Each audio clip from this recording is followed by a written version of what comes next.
So for 7.3, power functions and function operations, we're going to move forward with taking everything that we learned from lesson 1 and lesson 2, and we're going to use it to combine our functions and find an answer for x. So in 7.1, remember, we were learning that we could take a root, so maybe the square root of 2, and we could rewrite it with an exponent. So the whole point of 7.1 was going back and forth and learning how to write our roots with exponents. So, and then if you had a cube root of 7 squared, then that would be written as 7 to the 2/3. So we were taking our roots and our radicals and changing them into a base with an exponent. Then in 7.2, we learned that since these were now exponents, all of our previous rules of exponents still applied. So we got to use the same rules. So now if we had 2 to the 1/2 plus 3 times 2 to the 1/2, our bases are the same. Our exponents are the same, and we can simply add their coefficients and have 4 times 2 to the 1/2. We also learned that if we had an exponent and it was raised to a power, that our power to the power functions worked. And now our base stays the same and our exponents get multiplied. We learned that they would divide the same. So if I had 2 divided by 2 to the 1/2, my base is the same. I really have an exponent of 1 here. And so according to the quotient rule, I would have 1 minus 1/2. So we were simply going from something that was a radical, and we had a certain set of rules to use with our radicals, and all of those rules still work, to now we can rewrite it as an exponent, and we can use all of the exponent rules. And it just gives us more tools in our tool belt to work with it. So now as we move to 7.3, it talks about functions again. So a quick review, what is a function? Well, initially, we know that a function is just simply an equation. So when we see a function, it means y is equal to something. The special thing about a function was that it had to pass that vertical line test. So every function must be an equation, but not every equation is a function. So that's just the difference. So when you see the word function, if it gets real confusing with the function and maybe what does that look like, remind yourself it's simply just an equation. It's a y equals. It's telling you something. It's how you can graph it. It just has a certain boundary, which means that it has to pass the vertical line test. So functions give us an x value for every y value. And there was 3 functions that we've already learned. We learned a linear equation here in green. We learned quadratics, which are x squared equations, and they look like a parabola. All quadratics look like a parabola. And then we learned polynomial functions, specifically cubics, where they had 2 turning points, and so therefore the x was raised to a 3, and it looks like an S curve for that. So now we're adding a 4th type. They call it a 4th type, and it's called a power function because it is written y equals. Remember, anything that's written y equals, we could rewrite as f of x. So our function is equal to a, which is simply our number. This number gives us that slope value. Remember, it's always giving us the slope of a certain portion of the curvature. Then we have our variable raised to some power. So this is the standard form for a power function. Now, let's think about it. When b is 1, then it's simply a linear equation, correct? Because that might be y equals 3x, and that b value is 1. When b is 2, it's a quadratic because it's y, or f of x, is equal to x squared, maybe minus 3. When b is 3, it's a cubic. So y, also called f of x, is equal to x cubed minus 2x squared, dot, dot, dot. So we're already very familiar with power functions. We've just never called them a power function. So again, nothing new. We're just simply now having an opportunity for that b to be more than 3, more than something that we're already used to. Okay, so what can this b be now? Well, we were looking at b being 1, 2, or 3, so our counting numbers, but b can also be a negative number. B could also be a fraction. So we're dealing with rational numbers now. And so as we change and we just call it simply a power function, our b just has to be a real number. And we write real numbers like an R with a double vertical line. So it can be any real number because now we know if it's negative, we move it to the bottom. If it's a fraction, it means it's a root. So it's just giving us more of those details on how we can evaluate the numbers that are there and already know what that graph is going to look like, to be able to anticipate where we're headed. But before we tackle actually, plugging away and putting these new function and power equations on a graph, we're going to practice just working with the functions for 7.3. Okay, so a couple of things. Again, we're going back and we're going to deal with adding and subtraction. Remember, it says adding and subtracting functions, but I want you to look at this over here. Don't be confused by multiple functions. It's just meaning more than one equation. So just as before, if we had one where it was 2x plus 3x, we could combine these two expressions and say that we had 5x. If we had different sets of y, if we had y equals 2x and y equals 4x, we could set them equal to each other and say then 2x is equal to 4x, and we could solve in that way. So again, we are used to working with this. This isn't anything new. We're just now, we have different powers. So instead of them being counting numbers, they might look a little different. So when adding and subtracting, the same rules have to apply. Our variable bases have to be the same for us to add them together. So if we were to take f of x and add it to g of x, we would have 2 times x to the 1/2 plus a negative 6x to the 1/2. So again, we are looking for like terms. In the same way that if I had 2x and negative 6x, I would say I have like terms. These are like families. They can combine. So I'd have 2 minus 6 would give me 4x. We're just replacing that single x by the square root of x. So again, I'm looking, I've got an addition sign. So that means both my root, my base number here, and my exponent must match. And when they do, I can deal with the exponents. 2 minus 6 gives me negative 4. And then that like term stays the same. So same for adding and subtracting. Now, if we were going to subtract them, it's important that we remember our subtraction sign here is separate from our function. If it is necessary to use parentheses, please do so that we don't lose a sign. So exact same functions are 2x to the 1/2 minus our negative 6x to the 1/2. This works the same.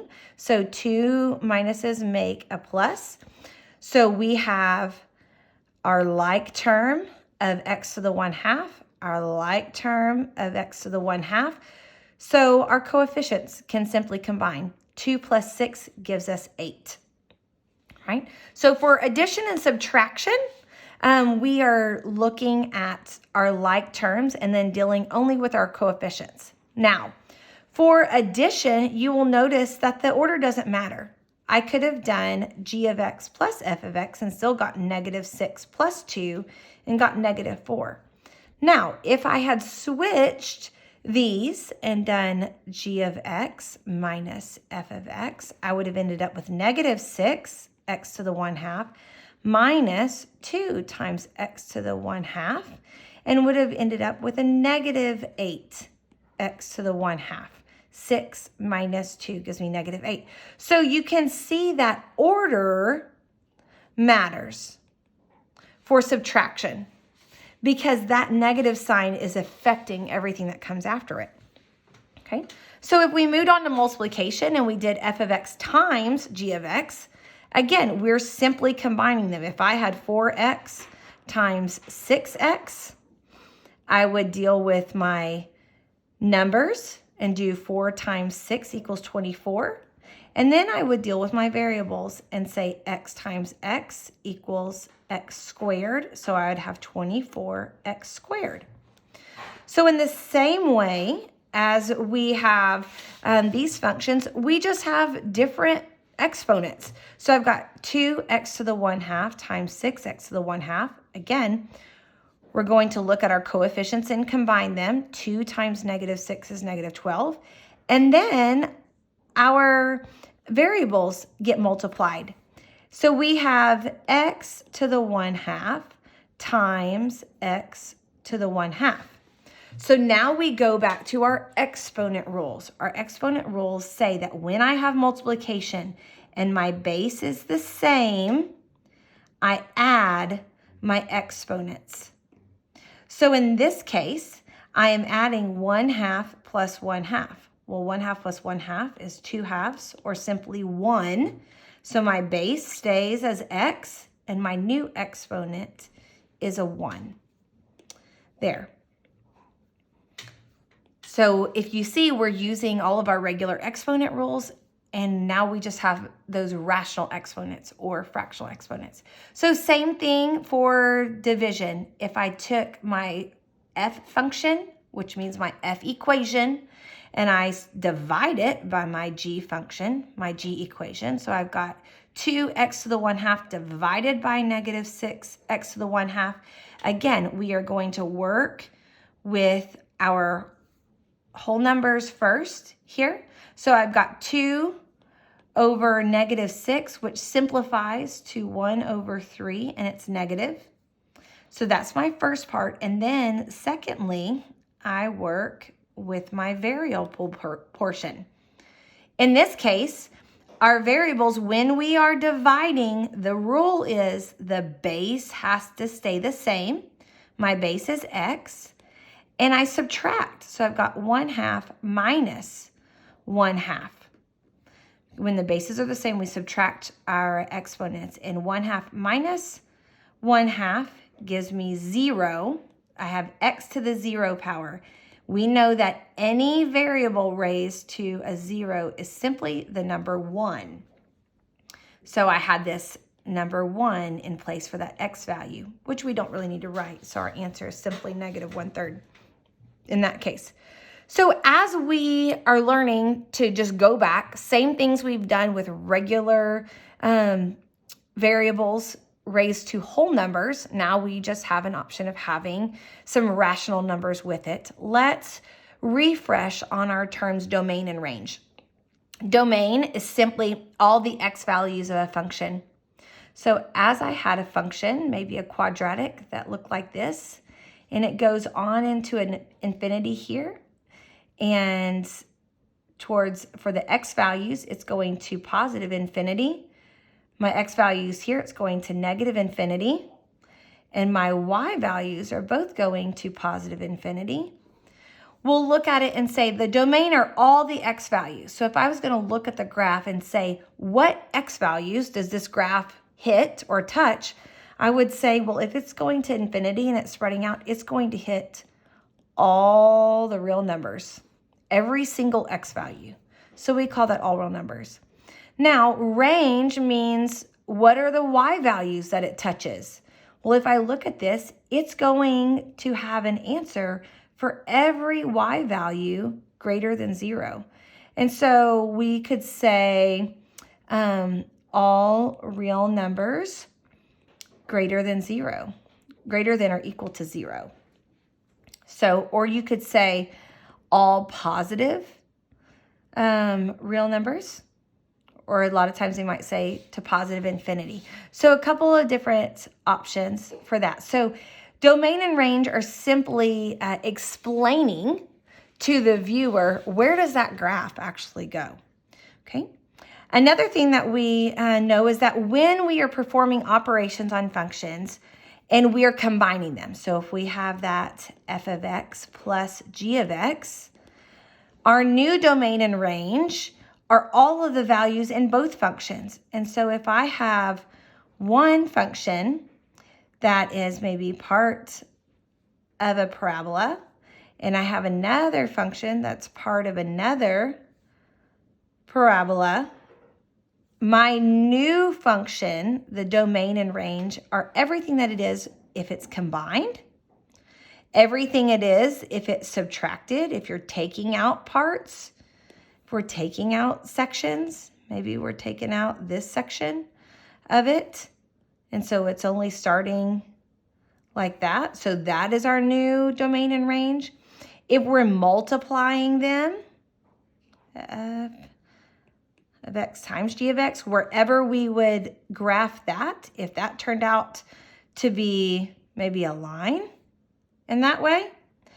So remember that our new functions, once they are added together, they might have the same domain and range as the old ones, but you might add extra stuff. You might take away some other things. So we need to look at each of them and decide, did I add anything to it? Did I take some more things away? Did I change it because I multiplied it? Things like that. So just remember, domain are the x values that it touches. Range are the y values that it touches. Okay, so if we were to look at this one, I have two different graphs. I have g of x, which is our blue one down here, and it's a negative 6 x to the 1/2, which that means that would be negative 6 square root of x. And so it is part of a parabola. It comes down here. It's negative 6. So that very first slope, 1 means over 1 down 6 at that point. So I've got just this part down here is the blue part. Then my f1 is 2 square root of x, 2x to the 1/2. So again, I've got part of a parabola because it's a root function. My slope value is 2, so I'm going to go 1, 2. That will be my first little point. So I've got it added here. So if I looked at the first one, I would say for my g of x, my blue one, my domain are all my positive real numbers for x, because I would go from 0 all the way positive here. But my y values are only negative, right? I'm going from 0 and all the way down. So I only have negative y values. So that would be my range. Now, if I looked at the top f, again, top function f, my x values go from 0 all the way positive. It's going that way. So my x values are all positive real numbers. And my y values, in this case, are only positive y values. So they're only positive real numbers in that.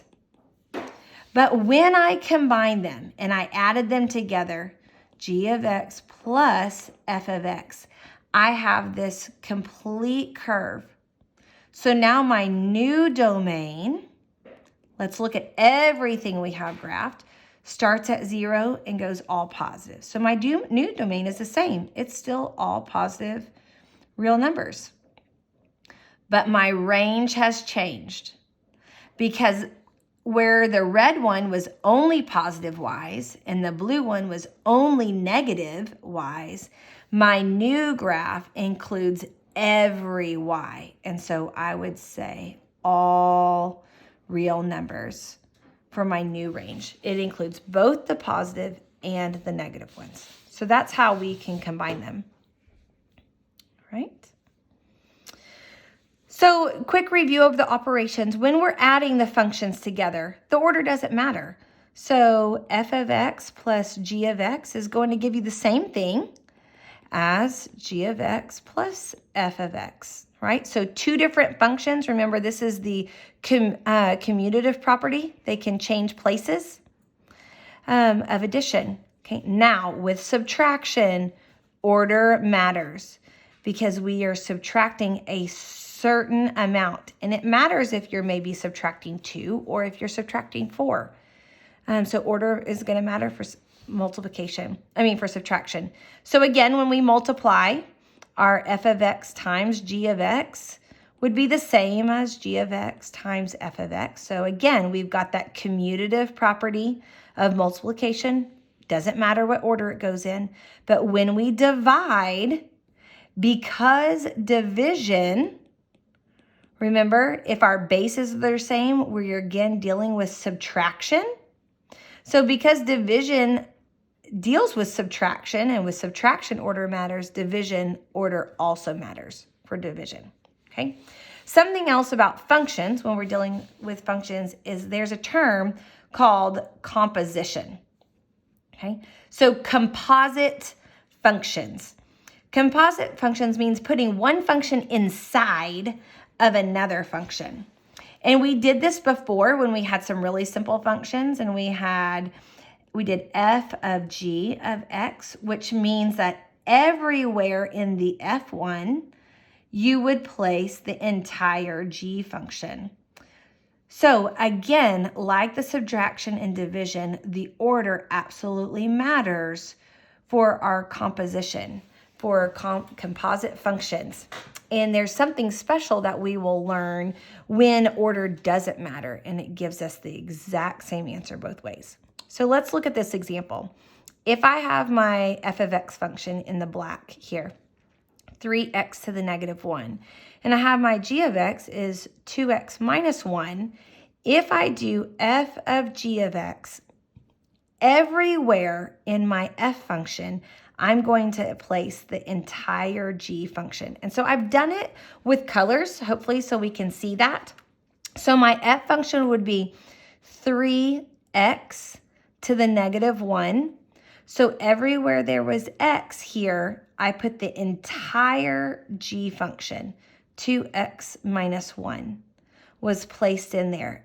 And then I do my exponent. So it's really important that we make sure to use parentheses and keep some orders separate on that so that we have our exponents important. So as we noticed, if we were to work through this, we could take our exponent function here, and this means it needs to go underneath on the bottom.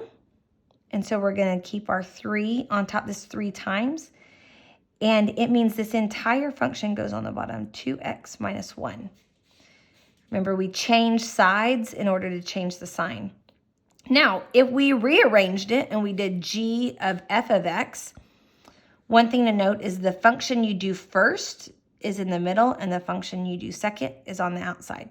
So we're working the inside. We work from inside to outside, okay? So now I had 2x minus 1, so I'm going to write that out, 2x minus 1. Everywhere I see x, I'm going to put the entire f of x function, which was 3x to the negative 1. Then we work it out according to our PEMDAS. So our 2 can get multiplied. These are multiplied together, and we would have 6x to the negative 1 minus 1. And to get rid of our negative, we just drop him on the bottom, all right? And it's perfectly fine to leave it like that. But we can see with this that with our composite functions, f of g also can be written like this, that with that little circle, f of g of x, and g of f of x were not equal to each other. They gave us 2 completely separate answers. All right. So what does this have anything to do with real life? Well, Power functions are used in pharmaceuticals. If you are a pharmacist or doctor, it's important to know the half-life of something that is sitting on your shelf. If you're giving antibiotics out, it's important to know their half-life. That means they are decaying at a certain rate. And that medicine, if you have ever pulled medicine or if you have some over-the-counter medicine, you can look and it has an expiration date on it. That's how they determine expiration dates, is according to half-lives or decay rates. And those are going to be power functions. If you are banking, or if you have a savings account and you want interest, you want your money to grow, okay, our interest over time is going to be a power function. And you want that exponent to be a large number so that it can grow faster than slower. Okay, depreciation for your car insurance is a power function. If we were shopping and we've got % off sales, they can be composite functions.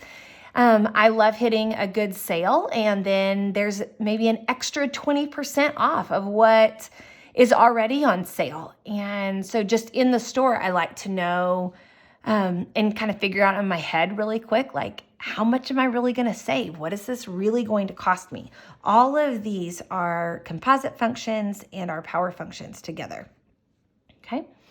So here's an example with some bacteria and some growth rates. It says if you do an experiment on bacteria and find that the growth rate can be modeled as 82 t.25, could also be written 82 times t to the 1/4.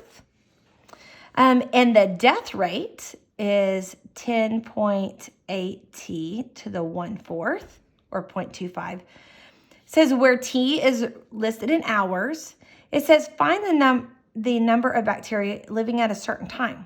Well, okay, so if I want to know how many are living right now, so right now means I've got a certain number of growing right now and a certain number of dying right now. So the amount that's going to be alive is how many are growing minus how many are dying. So in that case, we would just use subtraction. And we would say our growth rate, minus our death rate would give us how many are right now. And we can see that if we take our growth rate minus our death rate, we would have 82 t to the 0.25 minus 10.8 to the 0.25. And can we work that? So let's do 82 t, let's use it as a fraction, to the 1/4 minus 10.8 t to the 1/4. When I have a subtraction sign, the rule is that both my base and my exponent must match. It has to be a like family. Well, the base is t, the exponent is 1/4. They do match. So when they match, we can simply deal with our coefficients. So 82 minus 10.8 gives us 71.2, and then our variable stays the same, t to the 0.25. All right. So here's an example for shopping. It says a store is advertising that it has a 25% off sale, and for one day only, there's an additional savings of 10%. It says, what is the total percent discount? Could we combine this and just say they're giving us 35% off? Okay. It would be great if it was that easy, but it's not, because the first thing that the store is doing is taking 25% off. So this is our first thing. They're going to do that first, and then they're going to take 10% off. So we are not combining. So this is not addition. Okay. That would give us a 35% off sale. What this is a composite. So we've got something first and then another thing second. So when we've got that, we are looking at an f of g of x, where our first goes in the middle and our second is on the outside. Okay, so let's write an equation of what that means. Okay, so the first sale is 25% off. Okay, so 25% off means I'm actually paying 75% of what the original price was. So I've changed 25% off to what I am paying. I am paying 0.75 times X. And this would be the original price. Okay. The second sale means an extra 10% off. So whatever is now my price that I am paying, I'm getting 10% off. So I'm only going to be paying 90%. 90 plus 10 is 100. 75 plus 25 is 100. Remember, we've always got to get back to 100. So now I'm only paying 90% of the amount that I have. So if we do G of F, I did them in a different order. G of F of X. So whatever we do, this has to be our first, the first equation first, and then our second one. So we would do 9.90 X. So everywhere we see this X, we're going to plug in this entire first function. So 0.75X. And when we multiply those 0.9 times 0.75, it gives us 0.675X. That means the total amount that we are paying 0.675 of the original. So if I take 100 minus 67.5, change my percents out, I've got 32.5. So I am saving 32.5%. So we can see that had we just added them together, we got 35, but we didn't save 35%. We only saved 32.5%. We are paying 0.675 for that. So let's think about that originally. If we have a sweater at this sale, that's $40. So we know that we are paying 0.675 of our original amount X. So we're going to plug in 40 because that's our original amount. Our sweater then costs us $27. Okay. So as a quick wrap up for 7.3, the sum or difference of any functions can be defined only if the exponents are the same. Remember, when we are adding or subtracting, the base and the exponent has to match. It has to all be like. We have to have that like family. Okay? But if we are multiplying or dividing, only the base has to be the same because then we add exponents or we subtract exponents. And then composite functions must be performed in the order described.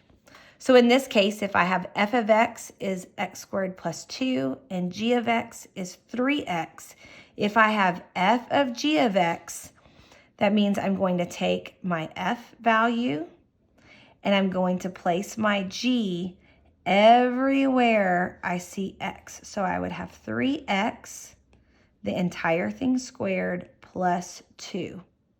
In that case. So we make sure that we're plugging them into the right order. Okay. Once we have 3x squared, we have a power function, and this gets distributed because there's multiplication between here. So 3 squared times x squared plus 2. 3 squared is 9. We would have 9x squared plus 2. So that's a wrap up for our lesson. Let's do a couple of the homework problems from chapter 7.3.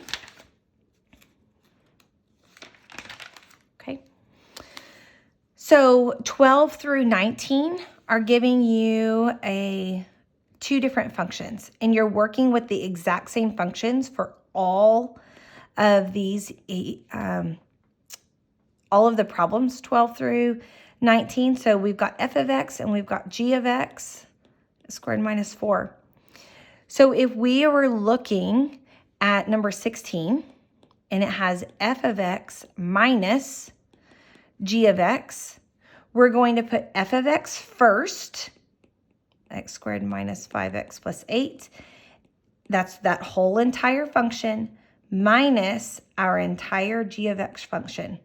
Now it is important, so this was f, this is g. remember, it is important because we have the subtraction sign and it applies to the entire function. So it needs to be distributed to every term in that function. So we really have x squared minus 5x plus 8 minus x squared and a negative is a positive 4. Now we combine like terms. And as we simply combine like terms, those cancel. We have negative 5x and 8 plus 4 gives us 12. Okay. If you have some of the ones where it's the same ones together, so say you have g of x plus g of x, you're simply going to write all of g of x first and then add it to all of g of x again. So in this case, we're just writing them all out, putting our functions in the right order, and then making sure that our signs are distributing across to each of them. Okay. So 20 through 27 gives us a new set of functions. It says that f is 2x to the 2/3, and g is 3x to the 1/2. And it's going to use multiplication and division. Now remember, for multiplication and division, only the base has to be the same, right? So for number 20 says f of x times g of x. So I'm going to put my f of x first, 2x to the 2/3 times, put my g of x, 3x to the 1/2. Since everything is really multiplied, we multiply our constants. 2 times 3 gives us 6. And we multiply our variables. Our variable term, the base is the same, so the base stays the same. It's multiplication, which means we add these exponents. So I have 2/3 plus 1/2. So how do we add 2/3 plus 1/2? Well, they have to have a same denominator. So 2/3. The denominator, common denominator is 6. So this is 4/6, and this is 3/6. So now I have 7/6. So I have 6x to the 7/6. And you can simply leave it like that. Okay.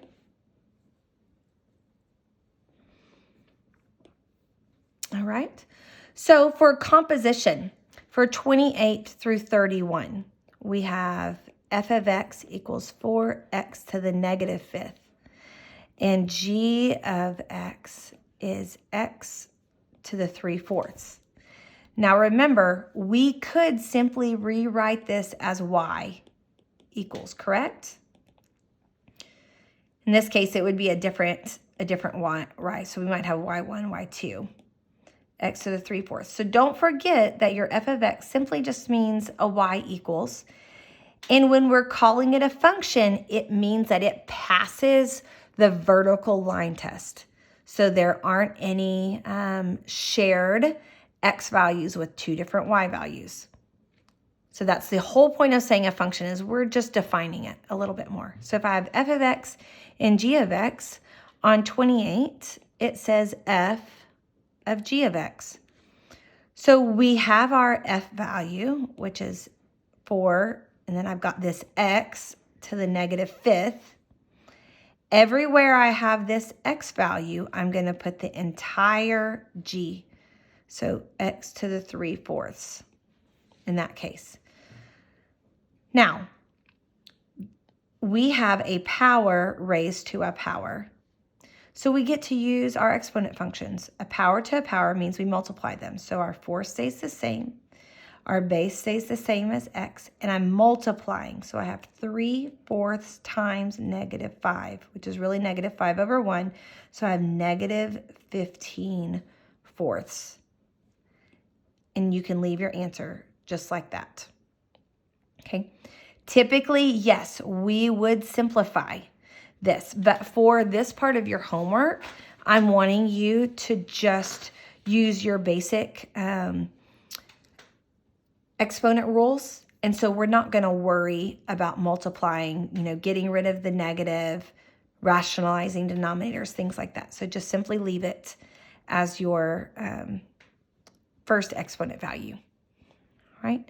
So then if we had G, like on 31, G of X, again, I'm going to take G and I'm going to make my little spot for my X value. So it's X to the 3/4. And everywhere I see X, I'm going to put G of X. So I'm actually going to have X to the 3/4 raised to the 3/4. So again, my base stays the same. I have a power to a power, which means I multiply them. 3/4 times 3/4. Train tracks run through. 3 times 3 is 9. 4 times 4 is 16. X to the 9/16. And that's perfectly fine. Okay. 32 through 39 is simply using two separate functions, our f of x and our g of x. So in this case, f of x equals 10x and g of x equals x plus 4. And it combines it all. You've got some addition, you've got some subtraction, you've got multiplication and division and composite of using all of these exact same ones. So if I added them together, I would simply line them up, right? Our first one, our f and our g, if I'm adding them together. If I'm subtracting them, I would line them up in the right order, f minus g, and I would put a subtraction sign. And then remember that this subtraction sign has to distribute to all of them, okay? If I'm multiplying them, I'm going to line them up and multiply them together. And this one is a binomial. It has this plus sign here. So that means my 10x gets distributed to both of them. So I would end up with 10x squared plus 40x. If I'm dividing them, right, I'm going to put my 10x on top and my x plus 4 on the bottom. And this is a unit. It is a binomial unit, okay? So we cannot simplify and say, I've got x on top, x on the bottom. They cancel out. We cannot simplify that. We can only simplify if it's attached with multiplication. When it's attached with this addition or a subtraction sign, it makes it an entire unit. And it cannot be gotten rid of unless it's the same exact unit on the top. So we could basically replace that unit maybe with a y and say that it was really looking like 10x over y. And would you be able to simplify x and y there? No, you wouldn't. So make sure that your full units stay together. Okay. And then the other options that it gives you for 36 and 37 is it has you do a composite function. So when we have f of g of x, we're going to take f, 10, and I'm going to leave a space for that x, 10x, right? And everywhere that I have x, I'm going to put this entire g function, x plus 4. And again, this has addition, subtraction right here in the middle, which means that we distribute out. If I have g of f of x, like on 37, then I'm going to start with my g, and everywhere I have my x, I'm going to leave a space, x plus 4. Here's my x plus 4, and now I'm going to put that first function, that f of x, in there. So 10x plus 4. So you see in this case, we have 10x plus 40, and down here we have 10x plus 4. So our composite functions were not equivalent on that. Okay, and let me see. 40 through 51, I don't think I assigned anything there. It's basically just continued practice. You are welcome to do any of those, and it deals with stating the domain. I'm not going to have you write down the domain and the range. We just need to understand what they are, and if we looked at a graph, be able to communicate that well. And on number 54, it says use composition of functions to find the sale price, okay? So sale price of a $175 coat. So this is the original price. Okay. When $50 is subtracted before a 10% discount is applied. Okay, so we're going to subtract $50 first, and then we are going to take 10% off, which means we will pay 90%. So there's a couple of different ways to do this. We could say if this was our F and this is our G, our F of X is first on the inside, and then we do our G of X. Okay, so we are going to pay 90% of our original minus $50. That's how it would look. So our first one is our original amount minus $50 is our first one. Then we're going to get 90% off of that. So we would do 0.9 times 175 minus 50, which gives us 0.9 of $125, which gives us an answer of $112.50 in that case. And then a question is, why did they take the $50 off first? Okay, so in the same way, if you're doing any of them, they'll say an extra 10% off of 25%. So in that example that we did in the actual lesson, why did they take the larger amount off first?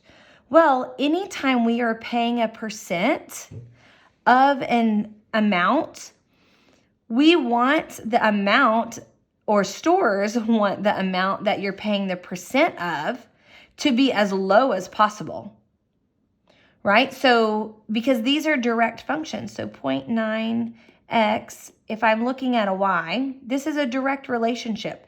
It's on opposite sides of the equal sign. So if x goes down, then y goes down. If x goes up, then y goes up.